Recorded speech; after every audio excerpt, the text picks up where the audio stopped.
భూమి అనేది ఒక సెంటిమెంట్, రియల్ ఎస్టేట్ అనేది ఒక సెంటిమెంట్.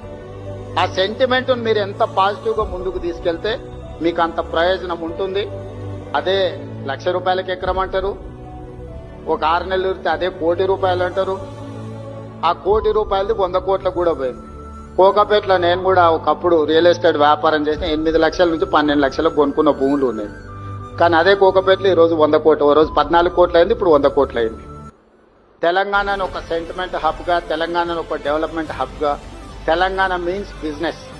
వీరికి ఎవరైనా రావచ్చు, పెట్టుబడి పెట్టవచ్చు. మీ పెట్టుబడికి అనుమతులతో పాటు లాభాలు ఇప్పించే బాధ్యత నాది. భూమి అనేది ఒక సెంటిమెంట్, రియల్ ఎస్టేట్ అనేది ఒక సెంటిమెంట్. ఆ సెంటిమెంట్ మీరు ఎంత పాజిటివ్ గా ముందుకు తీసుకెళ్తే మీకు అంత ప్రయోజనం ఉంటుంది. అదే ₹1,00,000 ఎకరం అంటారు, ఒక 6 నెలలు అదే ₹1,00,00,000 అంటారు. ఆ ₹1,00,00,000 100 కోట్లకు కూడా పోయింది. కోకాపేటలో నేను కూడా ఒకప్పుడు రియల్ ఎస్టేట్ వ్యాపారం చేసిన 8 లక్షల నుంచి 12 లక్షలకు కొనుక్కున్న భూములు ఉన్నాయి. కానీ అదే కోకాపేటలో ఈ రోజు 100 కోట్లు, ఓ రోజు 14 కోట్లు అయింది, ఇప్పుడు 100 కోట్లు అయింది.